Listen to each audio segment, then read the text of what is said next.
All right. Good morning, my friends. How is everybody today on a Monday? Welcome to the program. Thank you for being here. God bless you. God bless you. Still being throttled by Facebook. Yeah, you gotta love that. You gotta love that. But it's good to have you with us today. Welcome to Monday, and gonna go have a week. Yeah. It's gonna be a good week. Perfect. Good morning, everybody. And my name is Nick Stewart. This is Sunrise Santa Rosa, and glad that everybody is here. And telephone number calls 850-771-0049. Welcome. Thank you, Milton Post, for hosting. God bless you. All right. I got a clip from yesterday on the news. We'll get to that. And I'm going to play, it's a long clip, but I'm playing the whole thing because it's amazing. And it's Rand Paul on ABC Sunday morning program, whatever it is, this week or whatever it is, with Stephanopoulos. And you're going to, he owns him. Rand Paul owns him. It's the best. It is the best. All right.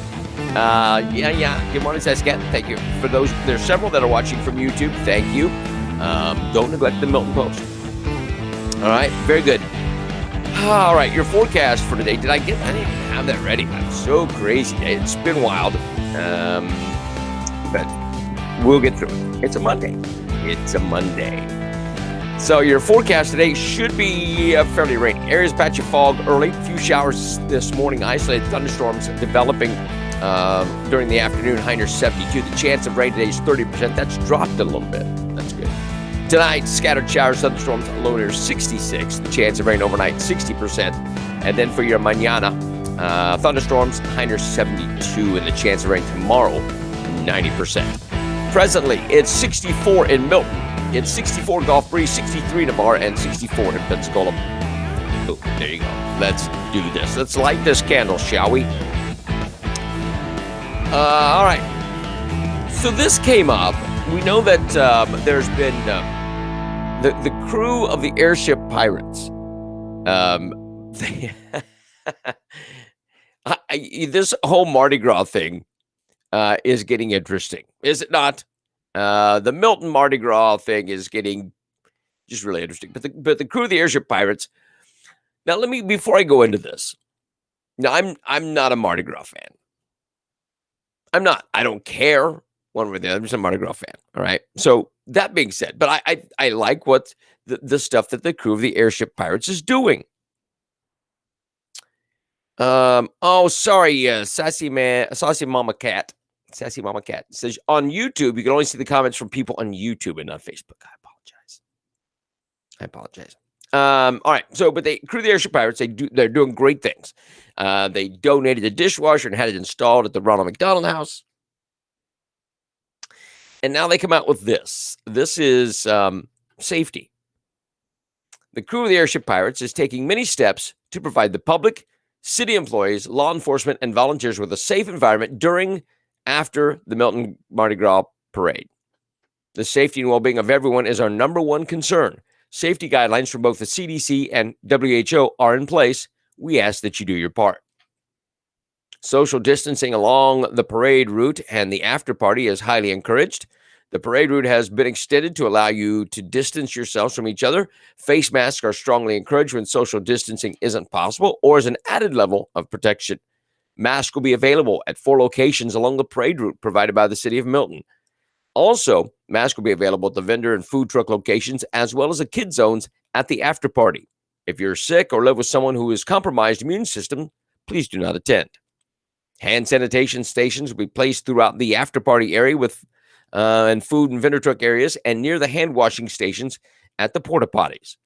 Signage to remind everyone how they can do their part to keep each other safe. Social distancing, masks, sanitizing will also be posted.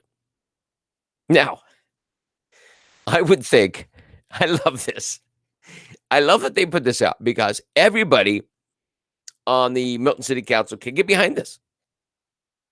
And then nobody can complain about the parade and the after party. We don't even need to discuss it anymore. I love it that they put this out. This is amazing. And they are Do you find it amusing that they put this out? And it's like, what are you going to say now? What are you going to say now?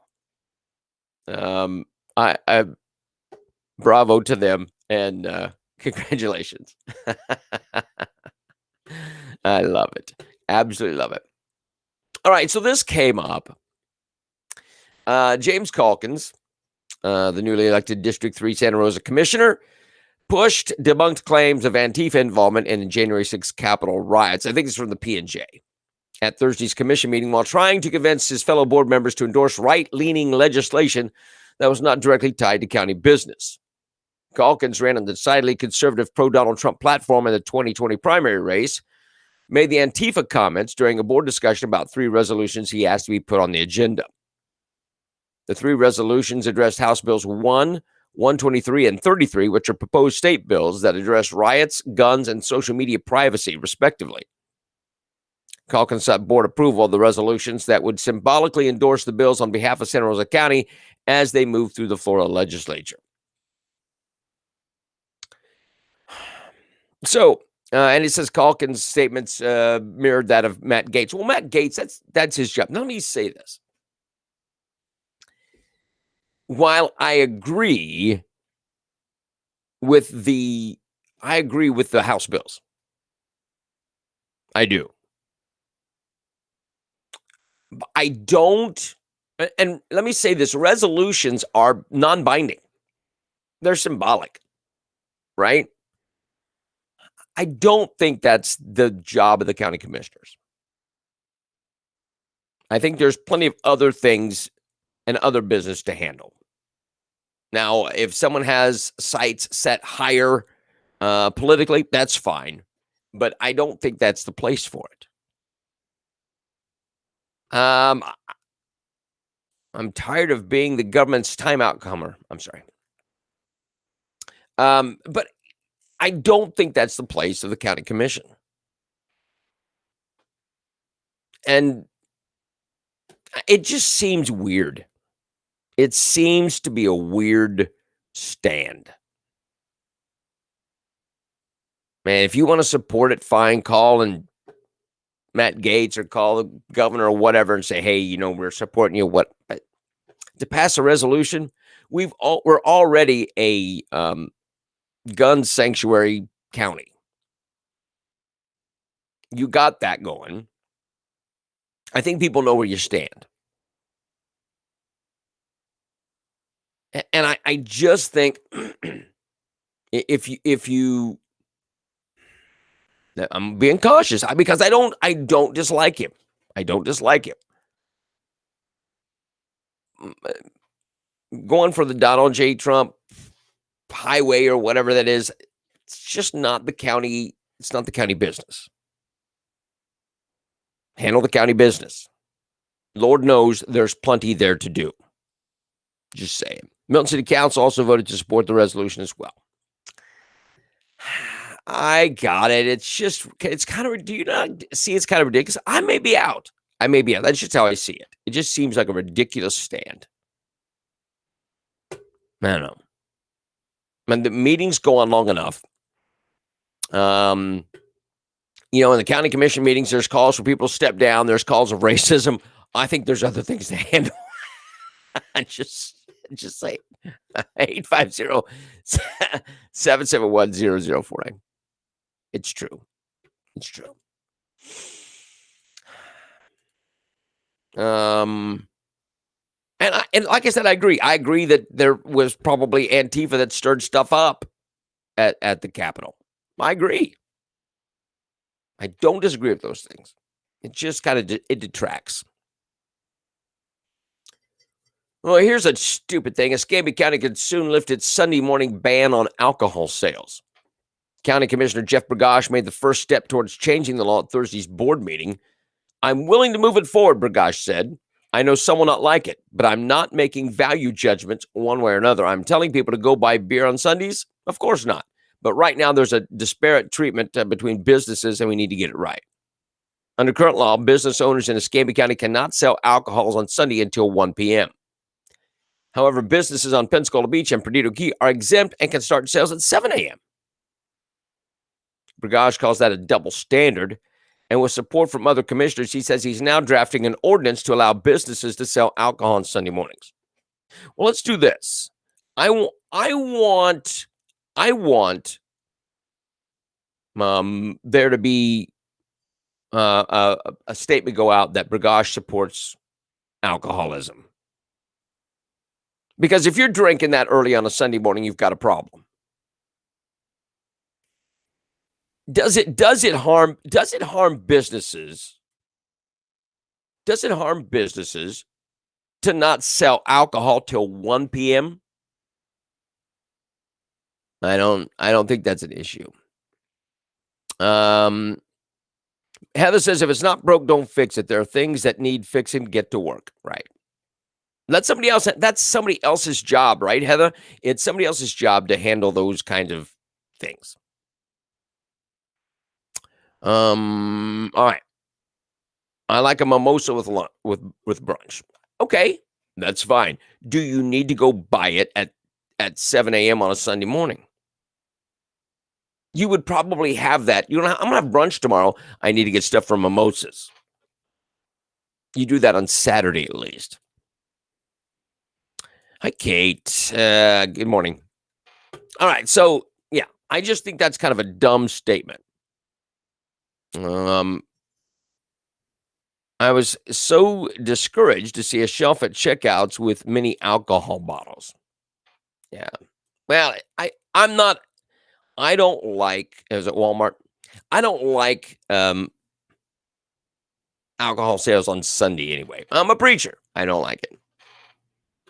But I don't think that if they can start selling at 1, why do you need to move it to 7 a.m.? That's for people that have a problem. Either they don't plan ahead or they're teetotalers, right? I mean, they're bingers. It isn't about drinking that early. It's about not going to the grocery store until after 1 p.m. when you can buy everything. I don't know what that means. So you think it pushes people to 1 p.m.? I don't. It doesn't need to be done until 1. Either you buy it Saturday or you wait till 1 on Sunday. I don't understand. Yeah. Well, set an alarm on your phone. Hey, I need to start drinking early on Sunday. All right. Santa Rosa County Sheriff's Office is asking for the public's help in finding a missing adult man. Where's his picture? Here's his picture. Let me get out of the way so you can see him. Timothy Fitzgerald, 59, was last seen in the 6600 block of Trammell Drive in Milton between noon and 1 p.m. I think it was it yesterday or Saturday. Known to hitchhike and possibly be heading to Ocala, Florida. He left the residence on foot. He's considered endangered due to a medical condition. Fitzgerald's a white man with gray hair and gray beard. He's last seen wearing dark-colored pants, possibly a blue striped shirt and a green jacket. Anyone with information about Fitzgerald is asked to call the Santa Rosa County Sheriff's Office.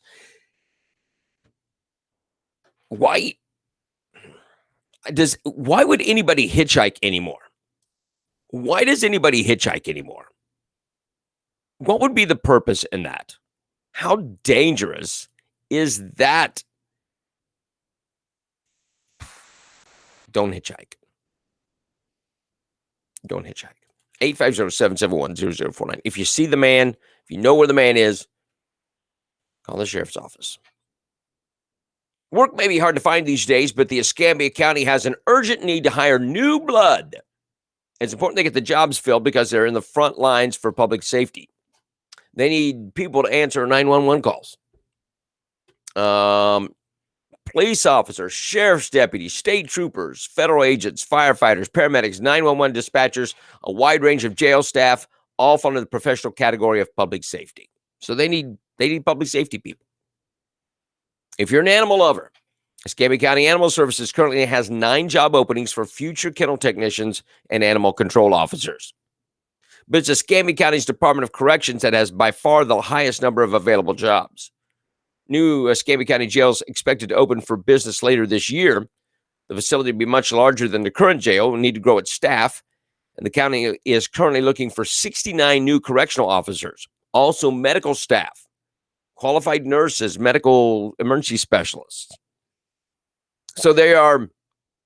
I mean, there's a big hiring deal at the county. Stephanie says cops are looking in neighborhoods around this road yesterday for the missing man. Oh, that can't be bueno. That's not good. Do you need a job? No, somebody needs a job. Look, in a time where, I guess jobs are hard to find. Now, I understand certain jobs are hard to find. Let people know. Get them out there. A county job would be a good job. All right, so this happened. Sarasota police. Where can I find these two chicas? Oh, here you go. Let me get out of the way. These ladies were arrested. Why do you say? Because they are impersonating police officers. Jamaica McDowell, 28 of Sarasota, and Rashana Poole, 39 of Manatee County, on charges of impersonating a law enforcement officer and false imprisonment. Detectives say the two women stopped a car Sunday morning pretending to be law enforcement officers. Detectives believe this has happened before. According to the Sarasota Police Department, officers responded to the 1200 block of 31st Street for a suspicious incident shortly before 1 a.m. on Sunday. The caller told officers they heard what they believed to be a Sarasota police officer in distress. They didn't find an officer in distress, but while searching the area, they found a vehicle attempting to stop another vehicle near Coconut Road and Martin Luther King Jr. Way. The vehicle had red and blue lights in the windshield and a siren. The fake traffic stop was streamed live on social media.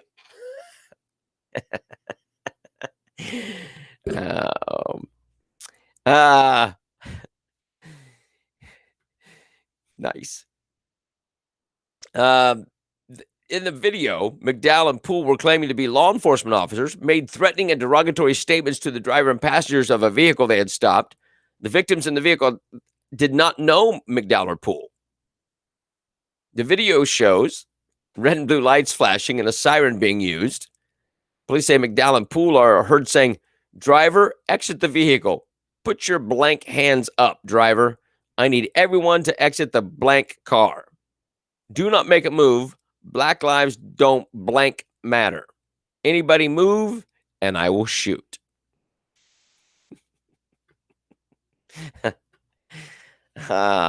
You gotta love it.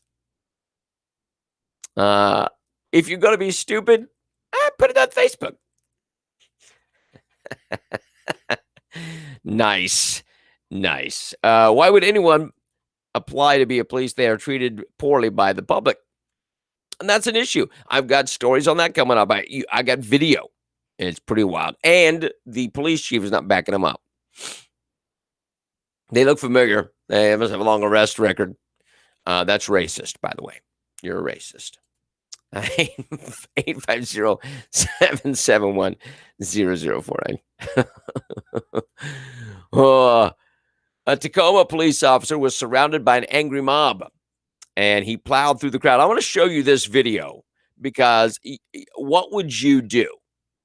I want to ask you, what would you do in this situation? Now, I edited out the language because it was pretty wild. But watch this. You see the police cruiser in the back. Not this white and black vehicle here, but the police cruiser in the back. Watch this. Hit those people. Oh, my God. So let me see what's going on. There's a crowd of this Tacoma. There's a crowd of people surrounding this police car. They're banging on the police car. They are rocking the police car. They are screaming, "Pull the cop out." So I just want you to get the idea of what is going on. Here you go. Oh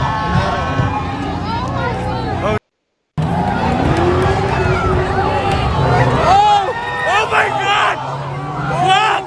Holy! Oh my God! All right, so that happened. Sources told the radio station that the crowd was violently punching and kicking his vehicle so much that it was rocking back and forth. They surrounded the vehicle. He tried to back up, but couldn't. Some people were yelling, "Pull the cop out of the car." So the cop was surrounded. His car was being attacked, and he did what anybody would do. He put it in drive and hit the gas. Now, he even ran over one person. However, would you feel that your life was in danger? Would you feel your life was in danger? Now, the Tacoma Police Chief, Mike Ake, AKE, responded to the incident in a statement saying, "I am concerned that our department is experiencing another use of a deadly force incident." I'm sorry. What? You're afraid, you're concerned that this is a deadly force incident. I don't understand. I send my thoughts to anyone who was injured in tonight's event and am committed to our department's full cooperation in the independent investigation to assess the actions of the department's response during the incident. He's blaming the cop. He's blaming the cop. Now, what would you do? Now, you have a choice. You could risk it and have them break the windows and drag you out and maybe have to shoot a couple people and still die. Or you can, they didn't get out. They wouldn't, they were resisting. I don't know. Exactly. They thought they would stop him and could beat him up. I don't know. Well, the cop's guilty, Corey. That's the thing is the cop is guilty. Because he hurt people. They don't care that they were trying to pull him out and beat him to death. Oh, that's... If you surround a vehicle and show violence, you better... I know, but that's not what the police chief says. He did what he had to do. Absolutely. I know. If your boss doesn't support you, come to Santa Rosa. I'm just saying, we need some officers. I know. I agree. He did the right thing. He did the only thing he could do. If the cop had not done what was necessary, it would not have ended well for the officer. It's a no-win situation. I don't know if it's a no-win situation. He did what it was for his self-preservation. And I don't have a problem with that. Yep. And who knows what they would have done to him? It probably more than just beat him up. Because he's a cop and it's allowed. But he's not allowed to flee. There was drag racing in the area. And he was responding to that, and that's when they attacked. The cop's life was in danger. Absolutely. That's what we're dealing with, though, people. That's what we're dealing with. He had to punch it to get out of there. And, you do what you do. Pray for that officer. As his adopted hometown mourned Hank Aaron's death, some fans called on the Atlanta Braves to change their name to Hammers in his honor. Hammer and Hank died Friday at age 86, drawing praise from all segments of society, including the current and former presidents, for his Hall of Fame career and providing inspiration to Black Americans by overcoming intense racism in his pursuit of baseball's home run record. Governors of both Georgia and Alabama ordered the flags to be flown at half-staff in honor of Aaron. The Hammer is born in the port of Mobile and called Atlanta his home for much of his life. Now, I don't have a problem with Hank Aaron. Like Hank Aaron. Biggie was an amazing man. Amazing player. A good guy. I don't think I ever heard anybody say anything bad about Hank Aaron. But I'm so tired of the wokeness. I'm so tired. The Atlanta Braves. Is the Atlanta Braves, is that name offensive? A Brave? Is that, I don't get it. And you have to change it from Braves to the Hammers. I'm just done with all this stupidity. I'm done with the stupidity. If you want to name it that, fine, but I'm just tired of the wokeness. Now, I want you to see this picture. Yes, he's a scary-looking dude. You got to hear this.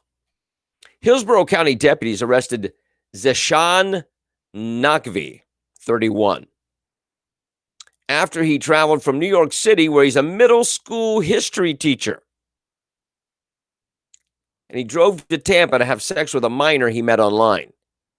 He drove from New York City to Hillsborough County, Florida, to have sex with a minor. He's a middle school teacher. According to deputies, Nakvi picked up the victim at their Tampa home around 1:30 a.m. on Saturday and took them back to his hotel room. He took the victim home after a few hours. Around 1 p.m., Nakvi picked up the victim again, went back to the hotel, engaged in sexual acts. Nakvi was arrested at his hotel, where deputies say he admitted that he knew the victim was underage. He's charged with 7 counts of unlawful sexual activity with a minor and 1 count of traveling to meet a minor after using a computer services to solicit certain illegal acts. He needs a haircut. Yeah, Heather, you could do that for him. I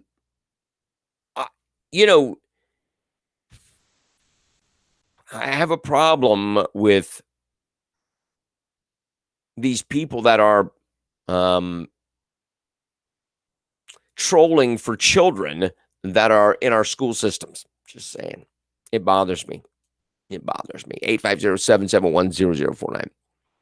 Pedophiles get to go to another state and start over again. Yeah, I don't know. Do you want him in your state? He needs more than a haircut.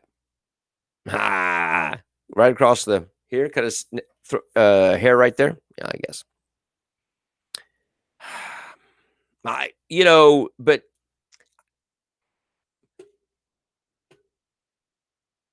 But just purge him from the school system. Purge him from the school system.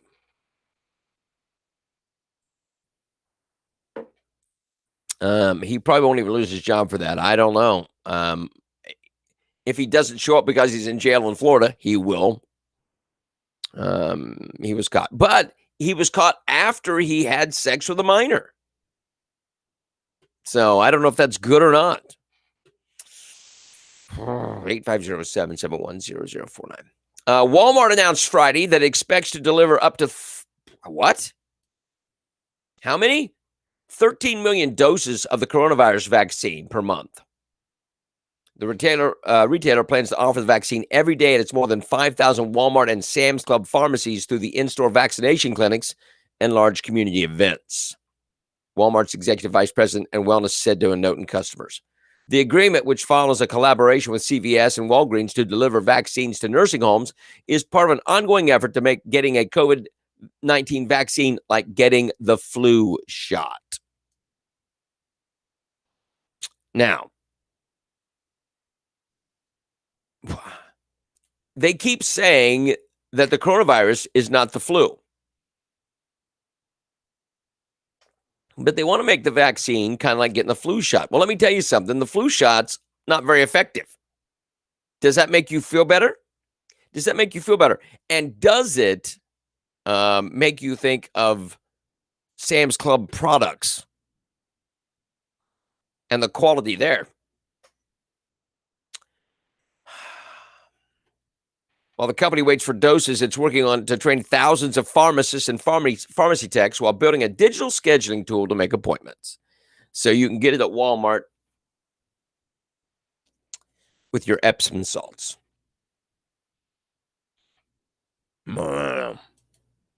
Just ridiculous. Do they do a background check on teachers? How does it get missed? Maybe he didn't have a record.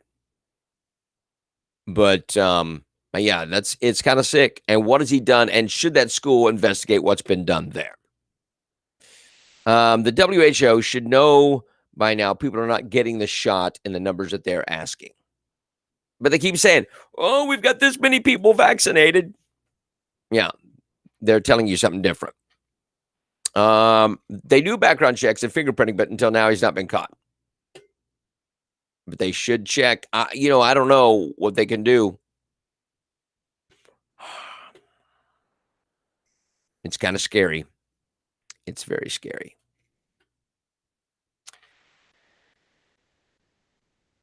Okay. I thought I deleted that one. According to USA Today, Facebook blamed a configuration change for logouts and confirmed to USA Today that some users had experienced problems.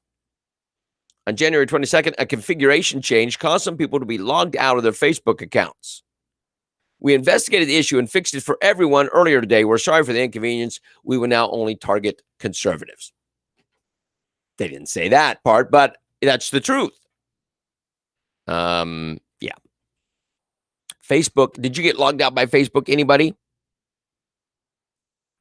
They vaccinated 300 in J last week. It was probably all elderly. I don't know, but you got to wonder. 850-771-0049. Frank Macchiarola, Senior Vice President of Policy, Economics, and Regulatory Affairs at the American Petroleum Institute, said in an interview on SiriusXM's Breitbart News Sunday with host Matt Boyle that if President Joe Biden puts a permanent ban on oil and gas development on federal waters and land, it could cost 1 million American jobs. He's already, with a stroke of a pen, killed 8,000 jobs. Boyle asked Macchiarola about the significance of Biden revoking the permit for the Keystone XL pipeline and putting a 60-day pause on federal land and leasing in his first days in office. I think the first 4 days of the Biden administration have given a clear picture of what the next 4 years could look like. President Biden comes into office with a real economic headwind and a difficult labor market, but at the same time, he inherited an energy landscape that's stronger because of America's shale revolution. We've produced lower household energy costs as a result of U.S. energy and less reliance on foreign energy sources. The president has a choice to make. He can maintain U.S. leadership and maintain and support our economic recovery with American energy, or he can pursue policies that destroy jobs and at the same time increase energy imports, which is what he has chosen to do. He's going to cut off our oil, and we're going to import that like we did under the Obama administration. He's going to kill jobs. Why? Because he's a socialist. Here's Pete Buttigieg. I think I got him somewhere. Pete Buttigieg was speaking the other day. Where did they do that video? Let me see if I can find it real quick. He was being questioned by Rick Scott at a meeting, and where did it go? Maybe I lost it. Anyway, he was asked about gas. How are we gonna maintain the highway system? And he came up. He rambled on a little bit, and has this all the time he speaks. He has this stupid little smirk. But he said, "Hey, basically, what we're going to try to do, because cars are going to go to electric, and we won't be buying gas, and so the gas tax is not going to be sufficient enough. So we'll probably have to tax everywhere you go, per mile." That causes issues. People get kind of concerned about confidentiality, that kind of thing. But we're gonna tax you per mile. Now, what does that do? If they tax you per mile, what does that do for food? You've got semis that deliver goods, food and goods, to your grocery store. That all goes up. The price of everything goes up. I'm just saying. Because it's not going to be in addition, in place of the gas tax. It's going to be in addition to. So keep that in mind. Go up by $4 a gallon. Welcome to a Democrat presidency. I came from Arizona, and the same thing. No background checks, fingerprinting, no job. The teacher one. And yep. All prices will go up. Not would, will. Electric cars, electricity comes from burning, coal. You're right. But they're energy efficient. Don't you know that? It's clean air. Here's what the ultimate goal is, people, unless you haven't been paying attention. The whole ultimate goal is to keep you home and dependent on the government for a paycheck. That's what all this stimulus is. That's all the stimulus. That's what that is. It's to keep you home, dependent on the government for a paycheck. Universal income.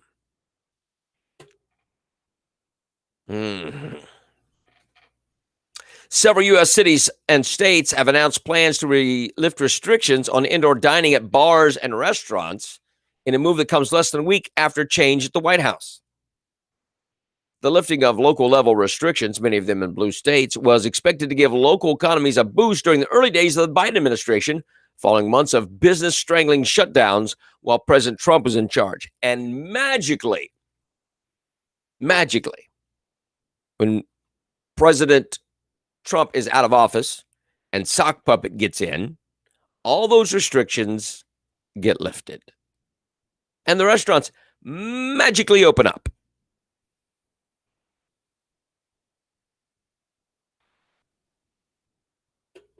And because they didn't want to give that to Trump.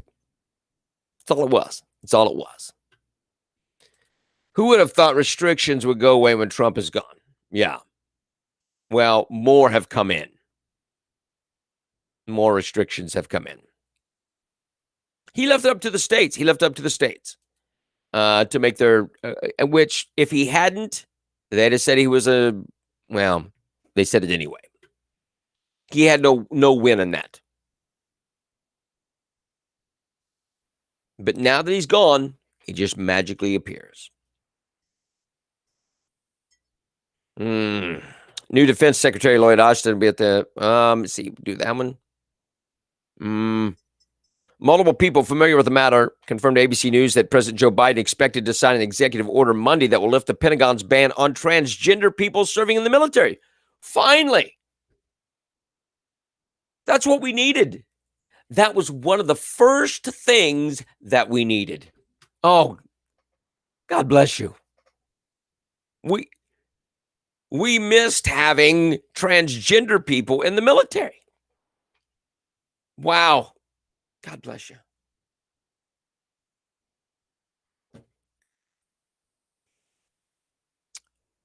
The controversial ban was announced by former President Donald Trump in 2017 through a tweet and reversed the Obama administration's policy to allow open service by transgender people. New Defense Secretary Lloyd Austin will be on hand at the White House ceremony on Monday, where the executive order will be signed. The ban will be officially lifted today with the signing of the executive order. Wow. Do you feel good about that? I'm so glad. I am so glad that the transgenders will be allowed to serve in our military and bring honor back to our military.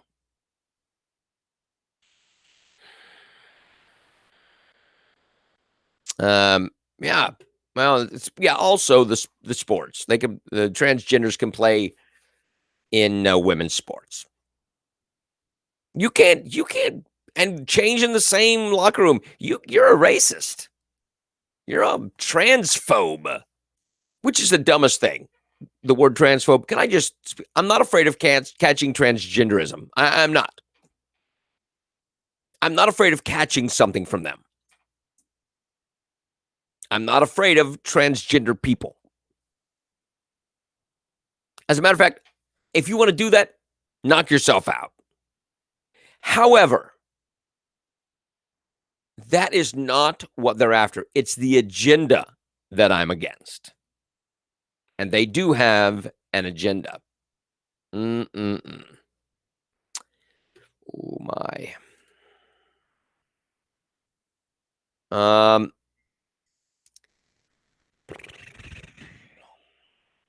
Sarah Huckabee Sanders is running for Arkansas governor, a source told Todd Starnes' radio show Sunday night.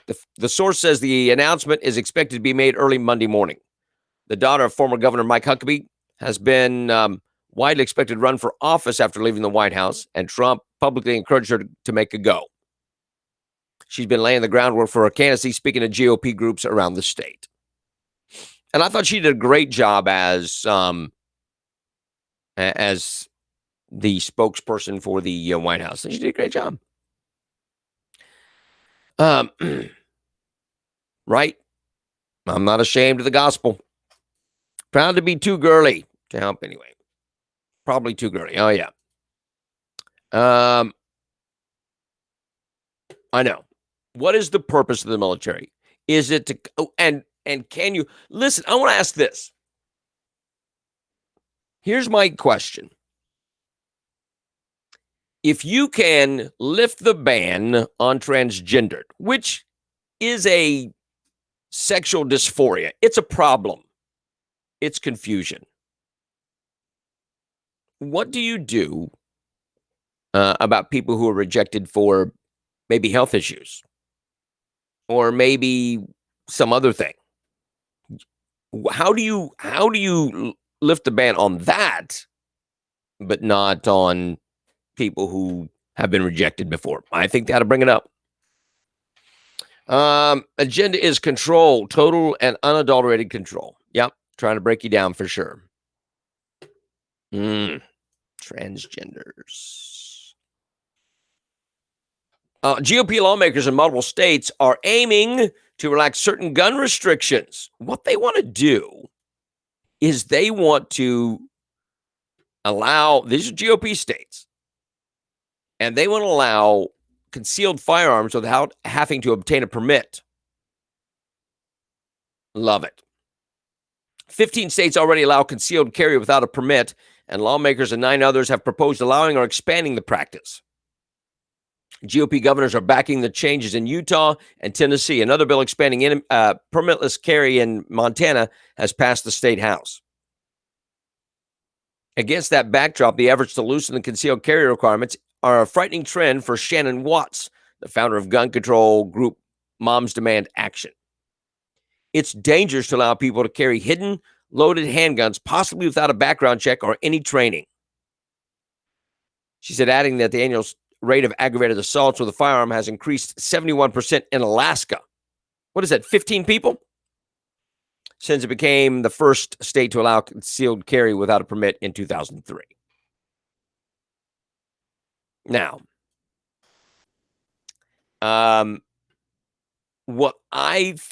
is that a problem? Could be. But what I think they should make it easier to do concealed carry. Now, here's the problem is it's getting harder to get guns. It was getting hard to get ammo. Now it's getting hard to get guns. People are buying them like crazy.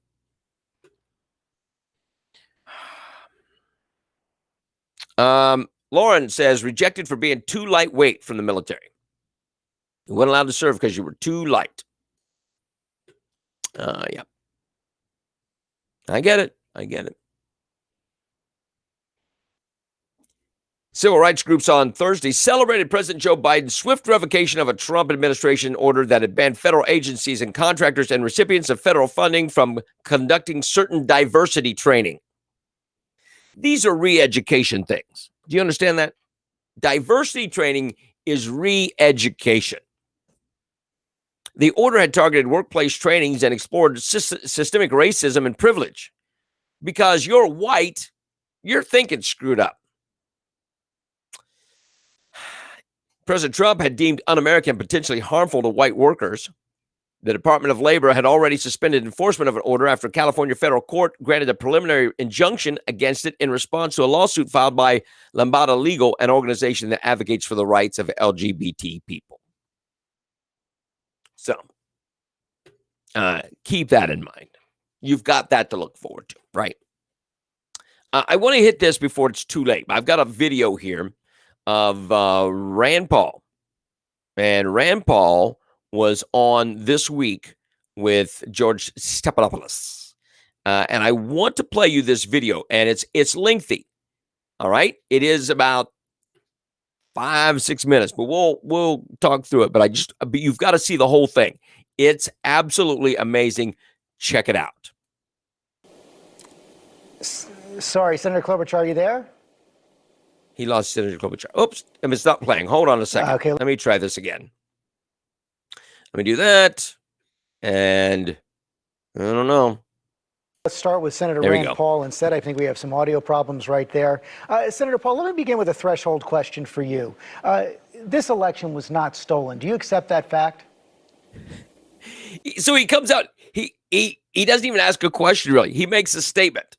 Do you agree with me or do you not agree with me? Well, what I would say is that the debate over whether or not there was fraud should occur. We never had any presentation in court where we actually looked at the evidence. Most of the cases were thrown out for lack of standing, which is a procedural way of not actually hearing the question. So he's right. And he says we never looked at it. We need to look at it.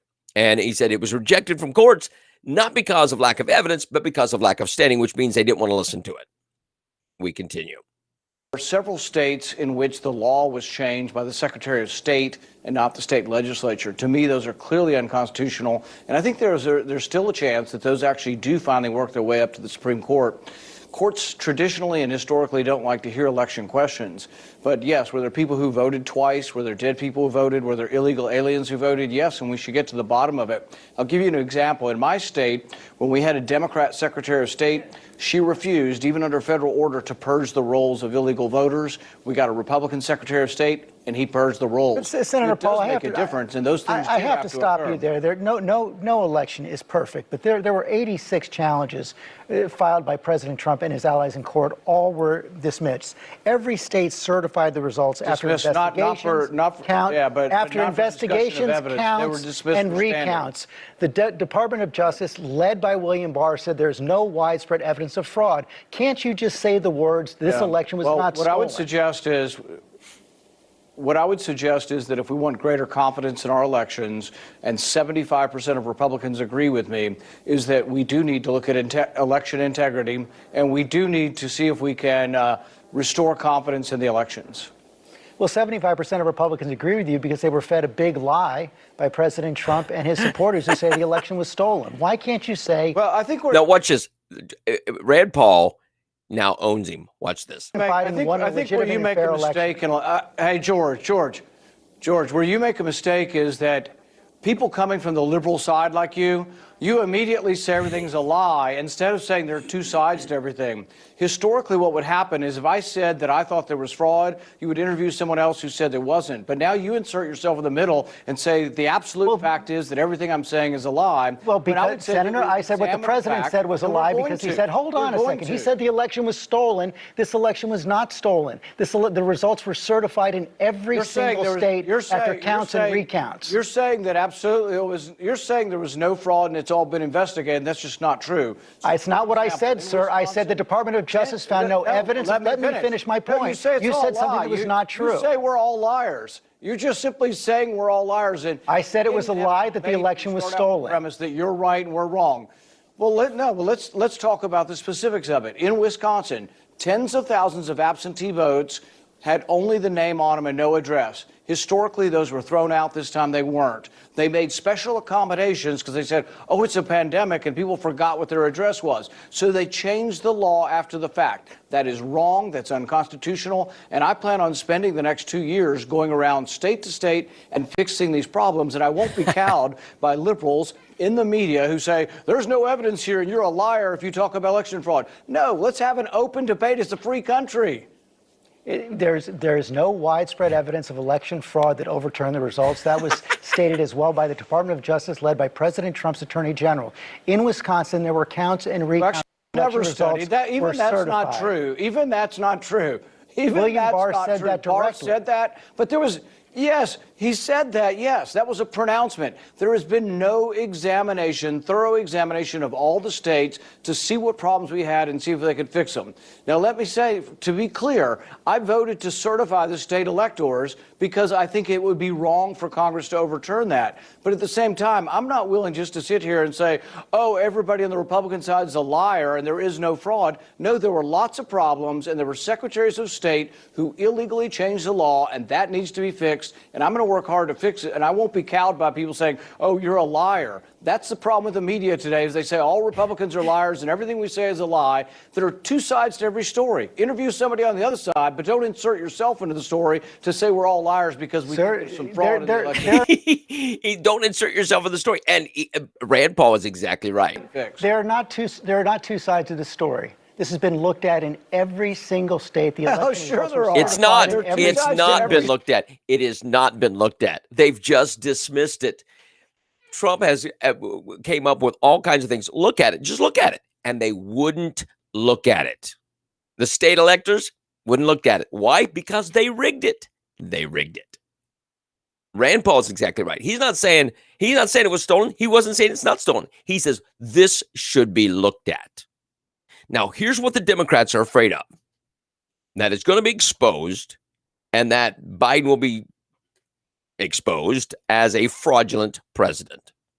Let's finish up. Sorry, George, you're forgetting who you are. You're forgetting who you are as a journalist. If you think there's only one side, you're inserting yourself into the story to say, I'm a liar because I want to look at election fraud and I want to look at secretaries of state who illegally changed the voter laws without the permission of their state legislatures. That is incontrovertible. It happened. And you can't just sweep that under the rug and say, oh, nothing to see here, and everybody's a liar and you're a fool if you bring this up. You're inserting yourself into the story. A journalist would hear both sides, and there are two sides to this story. I'm standing by facts. There are not two sides to facts. I did not say that this was a perfect election. I said the results were certified. I said it was not stolen. It is You're a lie to saying say people are it's not liars. You're saying people are liars if they want to investigate what happened in the election. Should That's we not what I investigate said. the fact that tens of thousands of absentee ballots did not have addresses on them and normally were disqualified, but this time they were counted? Should we examine that?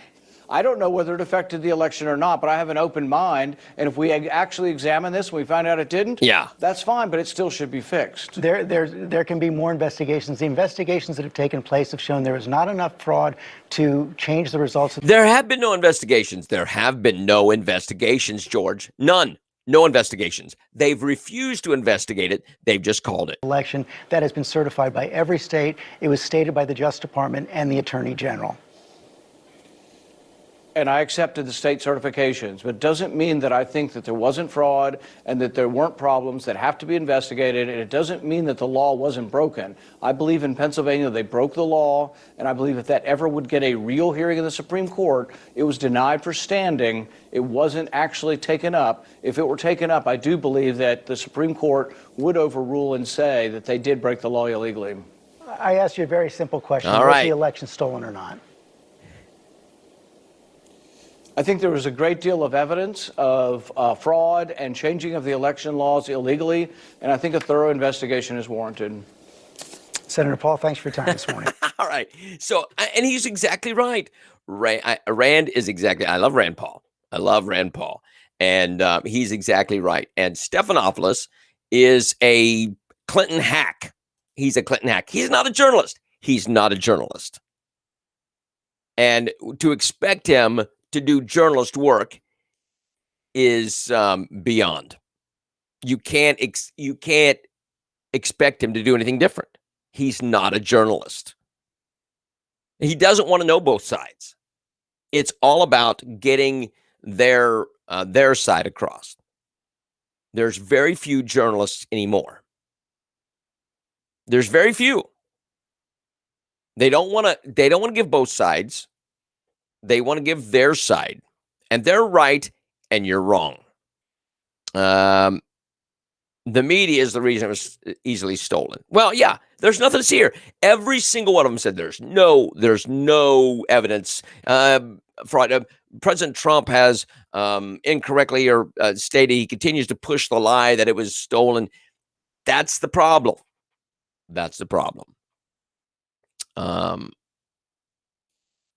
certain ones. Who? I don't watch ABC for that very reason. Yeah, I don't. I can't watch any of that. I cannot tell you. I don't think I could tell you any of the anchors from the nightly news on any of those networks. I know Stephanopoulos just because he was with the Clintons. But other than that, I don't know. But it's ridiculous. Absolutely ridiculous. But Rand Paul schooled him and should have schooled him. That was so important that he challenged him on those things. And Rand did not give up. Rand did not back off. And I appreciate that so much. I got one more video to show you here. This is a real short one. But this is Chuck Schumer and an unfortunate faux pas. But make no mistake, there will be a trial, and when that trial ends, senators will have to decide if they believe Donald John Trump incited the insurrection. Donald J. Trump incited the erection. Well, watch his face. Watch his face when he realizes what he said. Against the United States. He goes, oh, I made the Donald J. Trump incited the erection. Nice. Oh, our professionals in Washington, D.C. No, you got to love them. You got to love them. Oh, my word. Anything else I can hit here real quick? That was it. But listen, I got several stories I couldn't get to today just because of time. Look, watch what's going on around you. Know what the government is up to. They are going to try to impeach Trump. There's lots of Republican senators now that are going against impeachment. Marco Rubio is finally standing up against impeachment. And so you're going to see a lot of folks not support it. Now, you can't impeach a citizen anyway. He's out of office. But what they want to do is ban him. But I'm going to tell you what. When they start investigating this stuff, which is what they're really afraid of, you'll find out that Joe Biden is a fake. And that's what's going to happen. Pretty scary. All right, kids. Share the video. Help us promote it. Again, I talked to somebody yesterday, and they said, what happened? I said, we went from 7,200 some odd views down to 280 views in one day. Because we're being throttled. Keep that in mind. All right, kids, stay strong. Don't give up.